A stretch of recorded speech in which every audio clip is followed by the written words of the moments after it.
유대인들의 삶을 들여다보면 그들은 시편을 기도할 때에, 찬송할 때, 또 생활할 때 항상 그 시편의 말씀을 암송하고 묵상하고 읊조리면서 살아갔습니다. 그럴 때는 항상 은혜가 있었고 하나님의 도우심과 축복이 있었습니다. 그러나 저들이 이 시편의 말씀을 잊어버리고 그냥 멋대로 살 때, 그럴 때는 그들은 힘든 고난의 시간이 되어졌습니다. 그래서 유대인들은 어렸을 때부터 시편을 아이들에게 암송을 시킵니다. 1편부터 150편까지 암송을 쭉 시키는 거예요. 어렸을 때 마치 구구단을 외듯이 그렇게 말씀을 외면서 어린 시절을 자라납니다. 그래도 은혜가 떨어지면 이 말씀을 아무리 알아도 아무 소용이 없었어요. 그러나 어렵고 힘들 때마다 그들은 이 말씀을 암송하고 묵상하게 될 때 이 말씀 속에서 그들은 주의 음성을 듣게 되었습니다. 시편은 크게 나누면 5권으로 나누어지는데 이 5권으로 나누어지는 것을 유대인들은 모세오경과 같은 구조로 보고 있습니다. 그래서 모세오경, 가장 중요한 율법의 계명과 같은 그런 아주 중요한 말씀으로 그들은 이 시편을 여겼습니다. 위대한 성경학자였던 존 칼빈은 시편을 우리의 영혼의 해부학이라 이렇게 말했습니다. 우리의 영혼을 다 해부하면 속속들이 드러나는 것처럼 시편 속에 우리의 영혼과 우리의 삶을 다 보여주고 있다는 거예요.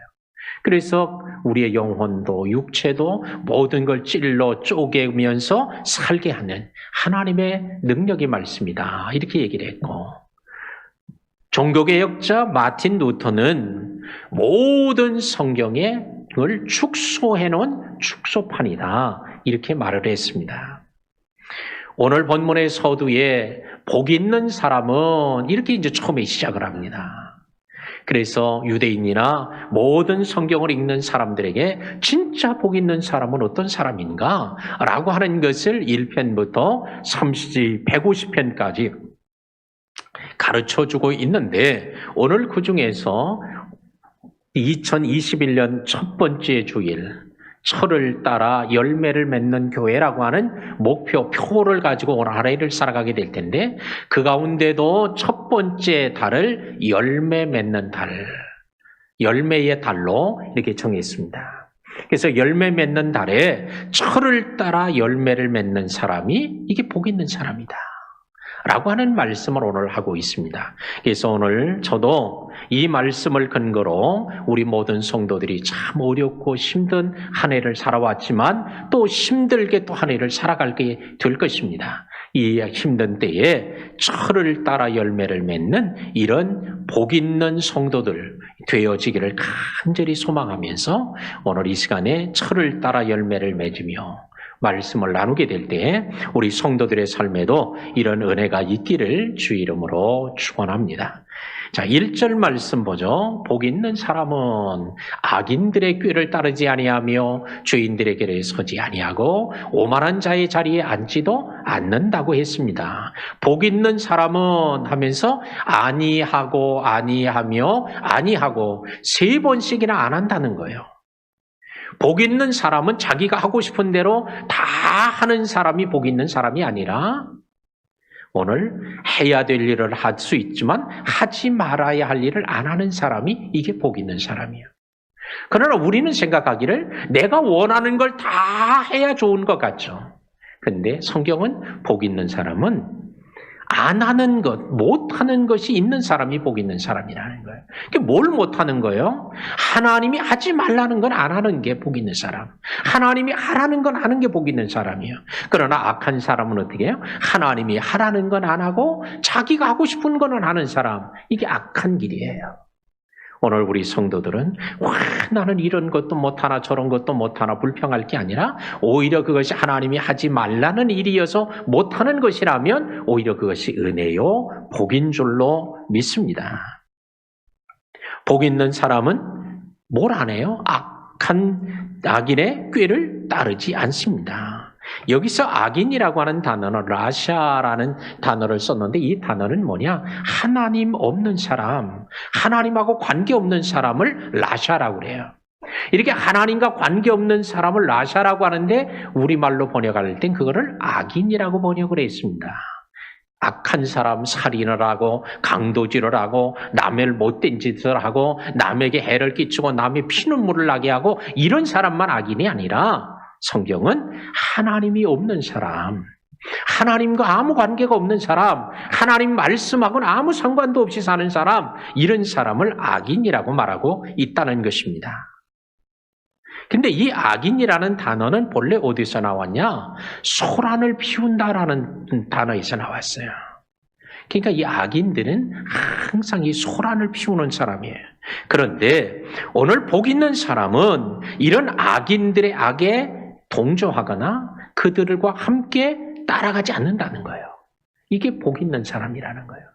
우리 성도들은 이와 같이 우리가 살아가고 있는 세상에서도 여전히 이런 악한 사람들이 있어요. 아주 간교한 사람들이 있어요. 그러나 그런 사람에 동조하거나 또 그런 사람과 함께 따르지 않는 이런 복된 삶을 사시기를 축복합니다. 그러나 그러면 다 그렇다면 오죽 좋겠어요. 그러나 믿는 사람 중에서도 이 악인을 따르는 사람들이 있기에 오늘 이런 말씀을 하고 있는 거예요. 고린도 전서 6장 9절과 10절에 보면 고린도 교인들에게 이런 말씀을 합니다.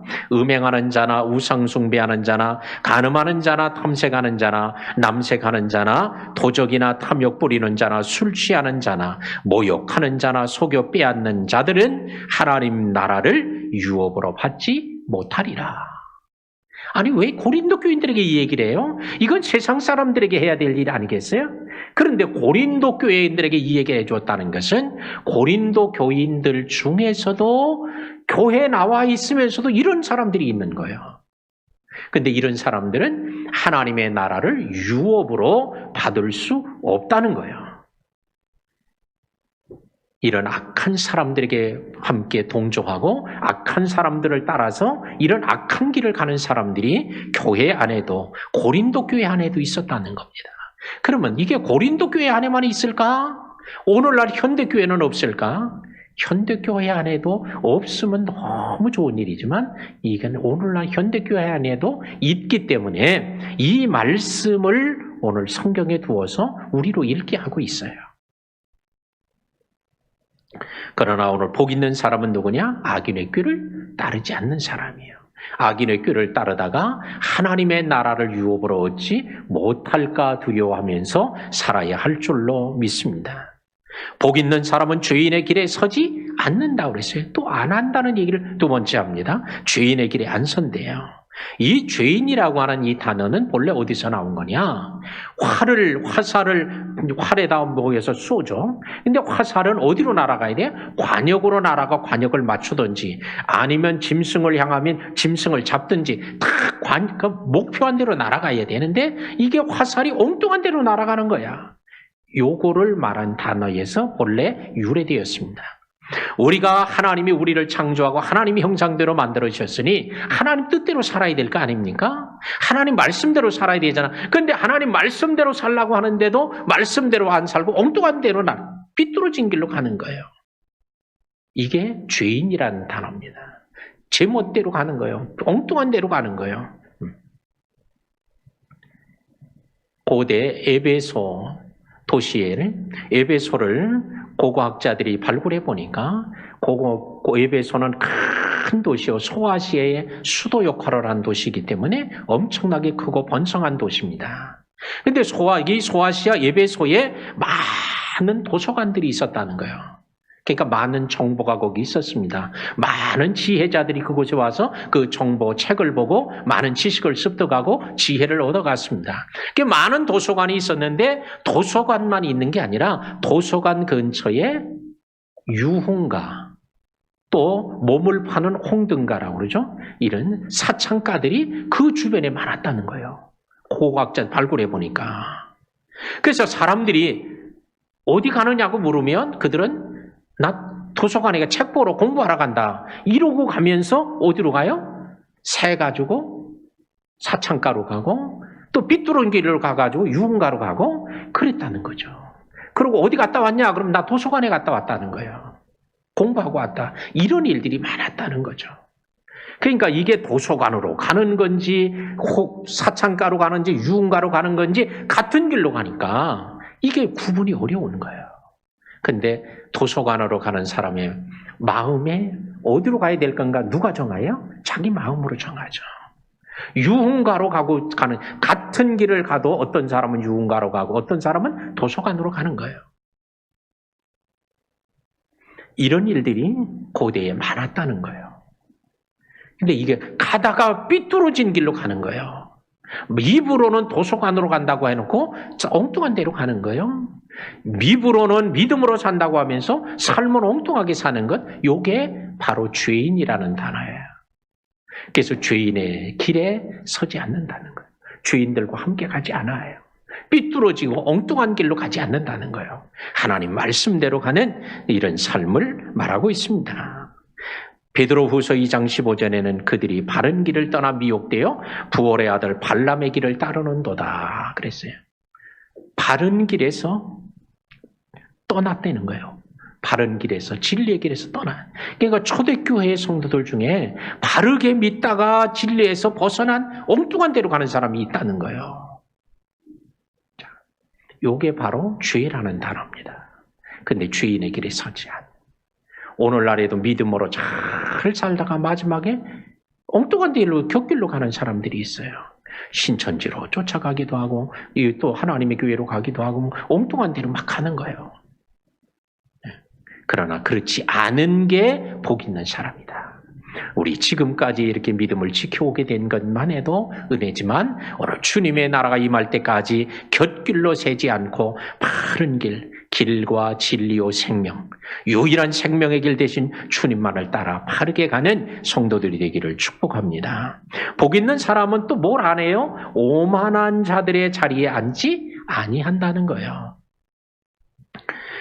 오만한 자라고 하는 이 단어는 본래 비웃다, 업신여긴다라는 단어에서 나왔어요.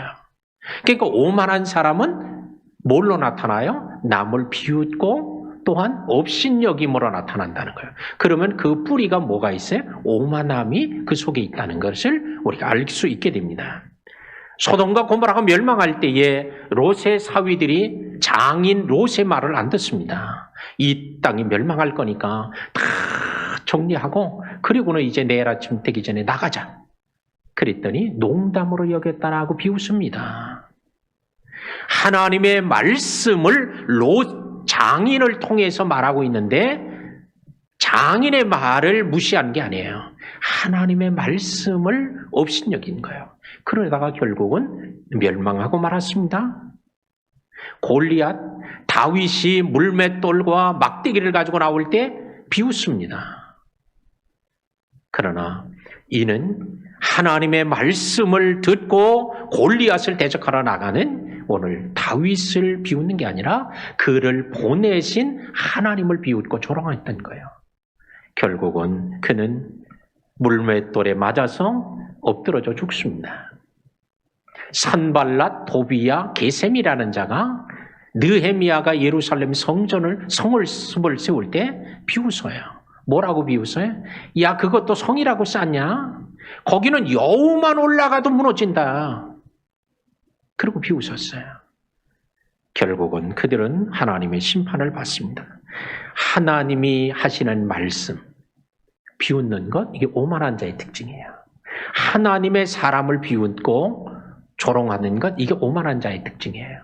하나님의 하시는 일을 비웃고 조롱하는 것, 이게 오만함의 특징이에요. 근데 복 있는 사람은 그렇지 않다는 거예요. 우리 성도들이 바로 이런 복 있는 삶이 되어야 할 줄로 믿습니다. 2절, 여호와의 말씀을 즐거워하며 그 율법을 주야로 묵상하는도다. 복 있는 사람은 어떠냐? 여호와의 율법을 즐거워한대요. 여호와의 율법은 하나님의 말씀이에요. 하나님의 말씀을 즐거워하는데 하나님의 말씀을 왜 즐거워해요? 하나님을 좋아하니까 하나님이 하시는 말씀도 좋아하는 거예요. 오늘 여러분이 하나님을 좋아하신다면 하나님의 말씀도 좋아할 줄로 믿습니다. 하나님을 즐거워하는 사람, 하나님의 말씀도 즐거워요. 그래서 그 말씀을 어떻게 너무 즐겁고 좋으니까 주야로 묵상한다는 거예요. 2018년 봄으로 제가 기억을 하는데 재작년에 제가 성도들에게 설문조사를 한 적이 한 번 있습니다. 그게 무슨 조사를 했냐? 매주 토요일마다 성경 본문을 보내잖아요, 문자로. 그 성경 본문을 읽어오느냐, 안 읽느냐 하는 거를 이제 조사를 했어요. 그랬더니 이렇게 답을 했습니다. 우리 성도들이 항상 읽어본다. 매주 오는 거를 읽어본다 하는 사람이 37.9%. 그 다음에 가끔 본다. 52.2%. 안 보고 온다. 이런 사람은 6.9%였어요. 자, 한 38%, 거의 40%의 사람은 성경의 말씀이 가면 매주마다 미리 읽어온다는 거예요. 근데 이런 사람들이 그럼 은혜를 받는 건 어떠냐 조사를 했어요. 그랬더니 성경 본문, 설교 본문을 읽어보고 오는 사람은 은혜를 더 많이 받는 것으로 나타났어요. 딴 사람보다 대답을 더 많이 은혜 받는다 나는. 이렇게 나타났는데 91%의 사람이 나는 더 많이 은혜를 받습니다. 하나님을 사랑하는 사람은 말씀을 읽고 그 말씀을 미리 묵상하고 미리 오는 사람은 하나님이 더 많은 은혜를 주신다는 것을 볼 수 있고 실제로 우리 오늘날에도 성도들이 더 많이 은혜 받는 것으로 나타나 있습니다. 자, 그러므로 하나님의 말씀을 묵상하는 것, 묵상은 되새김질이라고 하는 의미를 가지고 있는데 그러니까 생각하고 또 생각하고 또 생각하는 거예요. 입으로 되새김질하는 게 아니라 마음으로 생각으로 되새김질을 하는 거예요. 이 소는 먹이를 먹으면 되새김질을 합니다. 사람은 위가 하나예요. 그런데 소는 위가 4개가 달려 있습니다. 그래서 처음에는 그냥 빨리 먹느냐고 초식동물은 빨리 먹어야 돼요. 왜? 맹수의 공격을 받기. 근데 이 위험으로부터 자기를 보호하기 위해서는 먹을 수 있을 때 빨리빨리 먹어야 돼, 그냥. 언제 씹어서, 언제 뭐 소화를 시키고, 이럴 할 새가 없어. 그냥 빨리 생겨서 배를 불려놔야 돼. 그리고 시간이 있고 안전하고 편안한 데에 가면 그걸 다시 우악 하고 토해내서 다시 그걸 씹어서 아주 잘게 만들어가지고 다시 삼켜서 그걸 양분으로 삼아요. 그러다 보니까 이 소가 몸집이 몇백 킬로가 나가요. 수백 킬로씩 되고 힘도 엄청나게 세지는 거예요. 하나님의 말씀을 우리가 묵상하는 것으로 이렇게 말씀하는 것은 이와 같이 우리에게 엄청난 유익이 되기 때문에 이런 말씀을 하는 거예요. 그러니까 미리 토요일에 성경을 읽고 나와서 말씀을 듣고 하는 사람하고 전혀 그런 과정이 없이 묵상이나 되새김, 말씀의 되새김질 없이 그냥 나와서 설교를 듣는 사람하고는 전혀 다르다는 거예요. 그래서 이 어려운 시대에 복 있는 성도, 복 있는 사람으로 살아가기 위해서는 어떻게 하면 좋을까 고민하고 기도하다가 그래서 제가 여러분에게 생명의 샘가를 제시하는 거예요. 제가 물론 거기에 지필자로 한 30년가량 제가 쓰고 있는데 여러 지필자들이 많습니다. 그 중에 제가 한 사람으로 지필을 하고 있는데 근데 이 어려운 시대에 어떻게 하면 성도들이 부유하고 복 있는 사람으로 살 수 있을까 고민하다가 게다가 성경을 읽게 하고 쓰게 하고 필사하게 하고 그러면서 묵상하면서 이걸 나눔으로 이런 복 있는 사람이 됐으면 좋겠다 하는 마음 때문에 제가 여러분들에게 그 책을 가져와서 책을 여러분들이 읽고 매일 하라는 거예요. 그러면 그걸 읽고 새벽에 나오고 새벽에 제가 설교를 해요. 집에서 영상으로 보시는 분들도 그 내용을 설교를 합니다. 물론 그 내용 안에 있는 대로 설교하진 않아요. 그 내용에 없는 것까지 제가 다 또 설교를 합니다. 그러면 그 설교를 듣고 나면 또 달라져요. 그리고 또 성경을 쓰고 하면 아주 엄청 은혜가 되고 이것 받기에는 길이 없다. 왜? 이제는 만나서 막 합심해서 기도할 수 있는 장소도 없고 막 집회를 계속 할 수도 없고 이런 어려운 때에 어떻게 우리가 승리하고 복 있는 사람이 될 수 있을까? 성경대로 성경 말씀을 읽고 듣고 묵상하고 나눔을 통해서 오늘 복 있는 사람이 되어야 되겠다. 이래서 여러분들에게 말씀을 드리는 겁니다. 오늘도 우리가 그냥 하루하루를 살아가는 게 아니라 오늘도 하나님의 약속한 말씀을 붙잡고 말씀대로 살아가므로 오늘 이 복 있는 이런 성도들이 되기를 축복합니다. 이 말씀은 시편에서만 한 게 아니라 이미 여호수아 1장 8절에서도 말하기를 여호수아에게 하면 너는 내 입에서 이 율법책을 떠나지 말게 하라. 그것을 묵상하여 기록한 대로 다 지켜 행하라. 그리하면 내가 형통하리라. 내 가는 길이 평탄하게 될 거야. 여호수아에게도 하나님의 말씀을 주고는 말씀을 묵상하도록 했습니다. 자꾸 되새겨보라는 거예요. 집에서도 읽고, 그래서 여러분이 생명의 생각을 가지고 회사에 가서도 쉬는 시간에 좀 한 번 또 읽어보고요. 또 집에서도 또 읽어보고요. 또 교회 나와서 또 읽어보고요. 새벽에도 새벽 기도할 때 함께 같이 읽으면서 하고요. 이러면 오늘 이 금년 어려운 시기도 넉넉히 승리하게 될 줄로 믿습니다. 3절에 그는 이러한 사람은 어떠냐? 3절에 그는 시냇가에 심은 나무가 철을 따라 열매를 맺으며 그 잎사귀가 마르지 아니한 같다. 그가 하는 모든 일이 다 형통하리로다. 요걸 딱 한 문장으로 가장 간략하게 말한다면 그는 형통하리로다. 예. 나머지는 다 거기다가 붙여서 말하는 거예요. 그러면 뭐가 형통하냐? 모든 일이 형통한대요. 어떻게 형통하냐? 그 말씀 그대로 띄워줘요. 다 형통한다는 거예요. 다. 예. 자, 말씀 띄워줘요. 자, 다 형통하리로다 얘기를 하죠. 그런데 어떤 뭐처럼 형통하냐? 시냇가에 심은 나무처럼 형통한다. 그 나무가 철을 따라 열매를 맺고 잎사귀가 마르지 아니함 같이 그렇게 형통한다는 거야. 그러니 이것밖에는 이 어려운 때에 승리의 길이 없다. 그래서 오늘 첫 번째 주에 이 말씀을 드리는 거고, 또한 금년에 철을 따라 열매를 맺는 교회라는 표가 그래서 나오게 된 거예요.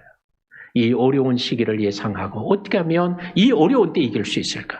시냇가에 심겨진 나무는 누구요? 하나님의 말씀을 주야로 묵상하고 행하는 사람. 이게 시냇가에 심겨진 나무와 같다는 거예요. 우리는 시냇가에 심겨진 나무라고 말해도 이게 별로 큰 감동이 없어요. 그러나 유대 팔레스타인 땅을 보면 6개월 동안 비가 한 방울도 안 떨어집니다. 이런 때에 시냇가에 심겨졌다는 것은 뭐예요? 비가 오든 안 오든 계속 물이 흐르는 데예요. 거기에 심겨졌으니 뭐 물이 걱정이겠어요. 뭐 밤에 추위가 걱정이 되겠어요. 비가 안 오고 아무 걱정이 없어요. 오늘 시냇가에 심겨진 나무는 그 축복의 상징입니다.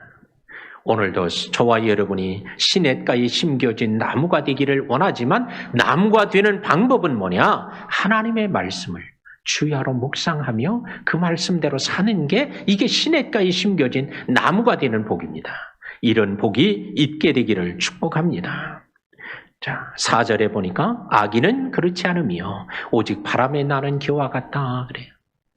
의인은 복 있는 사람은 시냇가에 심겨진 나무와 같다고 비유를 했고 악한 사람은 바람에 날려가는 겨에다가 비유를 했습니다. 겨는 껍데기요 쭉정이에요. 바람에 날려가 결국 불에 태워지고 맙니다. 예수님도 말하죠. 손에 키를 들고 타작마당을 정하게 하시는데 결국은 그때의 알곡은 모아서 곡간에 들여지고 쭉정이는 불에 태워지는 거예요. 오늘 악인들은 결국 바람에 나는 겨처럼 불에 살라지게 됩니다.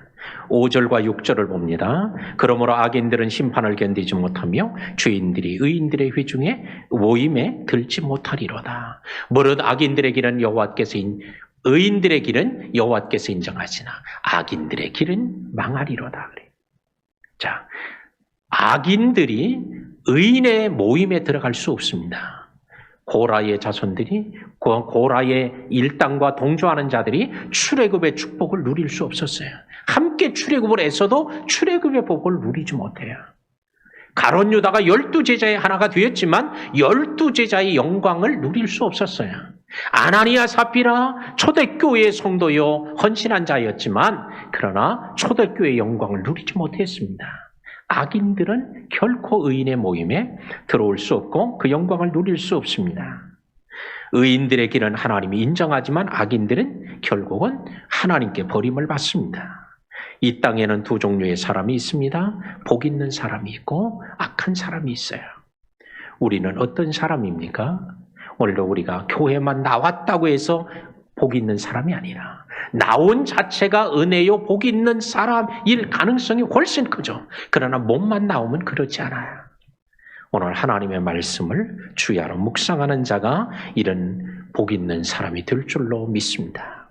그래서 우리 금년 한 해 어렵고 힘들다고 하면 이 어려운 것을 이기는 길은 하나님이 제시해 줘요. 오늘 주야로 주의 말씀을 묵상하는 사람이에요. 오늘 그런 사람이 되어져서 이 어려운 때 시냇가에 심겨진 나무와 같이 가뭄이 와도 걱정 없고 비가 와도 걱정이 없고 어떤 환경의 변화가 와도 전혀 상관이 없는, 코로나가 와도 관계없고 코로나가 지나도 관계없고 어떤 것도 우리의 삶을 넘어뜨리지 못하는 이런 복 있는 삶, 열매를 맺되 철을 따라 맺는 이런 복된 성도들 다 되시기를 주의 이름으로 축원합니다. 하나님 아버지 감사합니다. 오늘 시편 기자를 통해서 우리들에게 말씀해 주신 거룩한 말씀 잘 깨달아지게 하시고 이 말씀 붙잡고 믿음으로 사는 우리 성도들 되게 하옵소서. 예수님의 이름으로 기도하옵나이다. 아멘.